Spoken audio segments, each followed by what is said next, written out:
A very good evening, everybody. This is Gulf Harbour Radio, Tricia and David. Feeling very thankful that we are inside and not out in what has been a totally amazing day here at Gulf Harbour and many other places in the North Island of New Zealand. This morning, the barometer read 998. It is now rapidly rising and it's 1005, almost a millibar an hour. And yes, indeed, it has been incredibly wet and windy. We've had squalls coming through with regular abandon. One has just finished. Icy cold rain being driven in anything between 22 and 38 knots. That's 22 to 38 knots from the southwest. Stronger out at sea, of course, they got up to 47. 100% cloud cover, needless to say, 11 degrees. I tell you what, it is not very pleasant here. So nobody obviously coming into New Zealand that we know about anyway, nobody on the AIS, fortunately, because it just would not be a good day to come into New Zealand. However, people are in fact thinking of coming to New Zealand. Had a few emails come in of people starting to think about it. Those that are thinking about it, you might like to go to our website, www.ghradio.co.nz. There are a couple of papers of interest under the weather section. One is the passage New Caledonia to New Zealand. The other is the passage from Tonga to New Zealand, either direct or via Minerva, which is a good option to consider, particularly with the erratic weather that we've got now. So then there's a more general fact paper just talking generally about sailing to New Zealand. Those of you going to Oz, it's a little bit easier there. We haven't actually ever done one. David hasn't done one to Oz. We don't have the experience there. But anyway, he just says it's easy, so why write about it? Talking about our weather, though, we're not the only ones in the world with dreadful weather. There was quite a story this morning on CNN about a very high-impact flood event targeting millions in New York City. They had a very big storm last weekend, but their forecast for this weekend is for flash flooding. In several New York counties, they're getting up to 2 inches per hour. That's over 50 mils per hour. And so dreadful commutes possible, and the area being affected is central New Jersey, northwards to Manhattan, Long Island, and into southern Connecticut and the Hudson Valley. So very large amounts of rain there, so they won't be all that happy about the weather this weekend, just like us.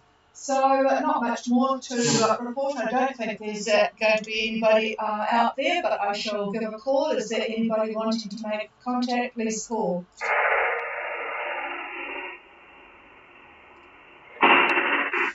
No, nothing cleared. I'll pass the microphone in case David has anything to talk about.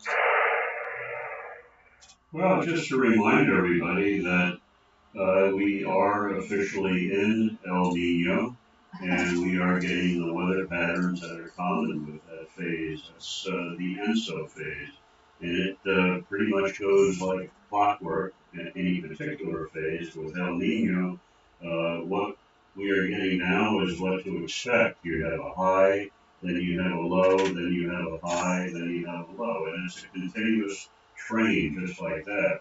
The only difference between now and the last couple of years, where we've had a situation where the highs were fairly low, from a latitude standpoint, further to the south than they are now. Now the highs are centered roughly around 30 south, whereas the last 3 or 4 years they have been maybe centered towards the middle of New Zealand or a little bit south of New Zealand, with the big Southern Ocean depressions lower than that. So that's something to consider.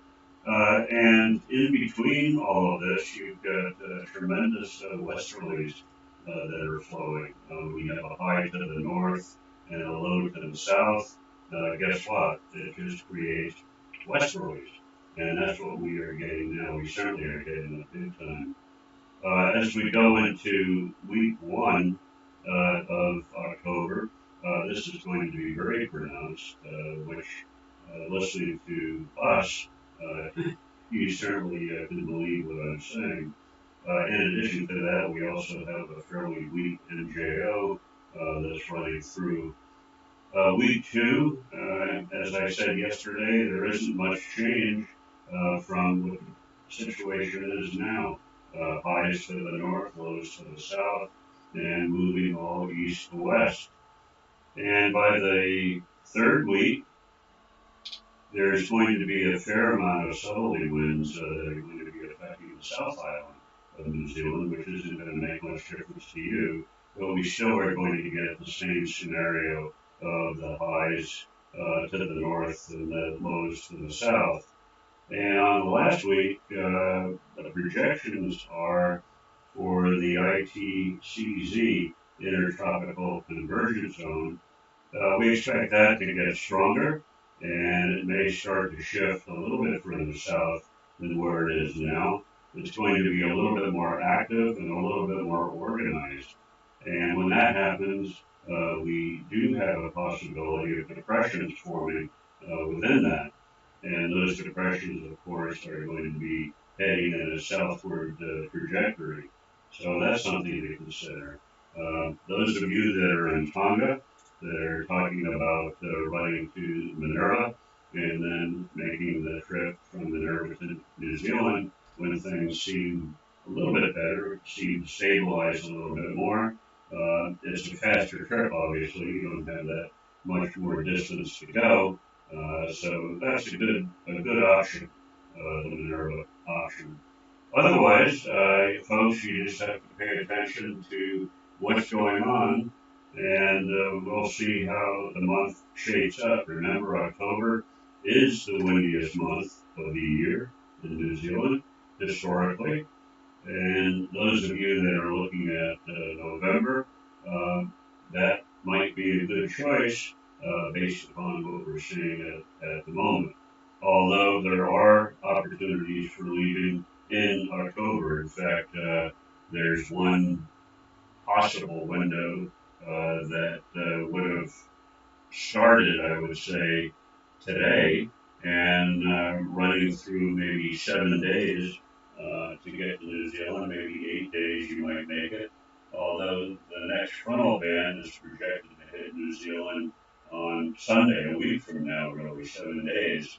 And that's going to have northwesterly winds on the east side of the frontal band and westerlies on the other side of the frontal band. So in terms of wind, if you get caught in that, it's not too bad. It doesn't look like headwinds, but you will have gale force winds within the frontal band. So if you're willing to accept that, that's a possibility if you've left. Anyway, that's all I've got. If anybody has any questions, they certainly can come now or drop us an email. So I'll pass this over to the chief. Thank you for that. Well, we do have some boats on their way. Coro, I'll give you a call in a moment because I know you're on your way. We have good spies in the area. XL's on their way from Newcastle and Makana from Newcastle. So probably from tomorrow. I don't think either of you two have radio, but you're otherwise got good comms. So we'll comment on things tomorrow maybe or Monday probably. But in the meantime, Coro, Gulf Harbour Radio.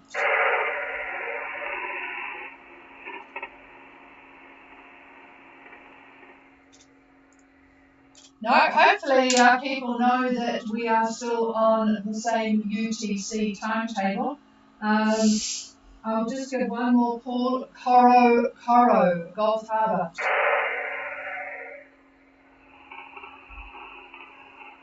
No, nothing heard. And they are not on AIS, so I don't know where they are, but evidently they left either today or yesterday. So we'll hopefully they are in touch with somebody. Okay, folks, I hope your weather is not as bad as here. It sounds like strongish winds are group going to Australia have a little bit stronger winds today, but still in a good direction for them from Newcastle. And we hope everyone has a good safe passage. Cheers, everybody. If anyone wants the frequency, it is all yours. People going to Australia from Newcastle.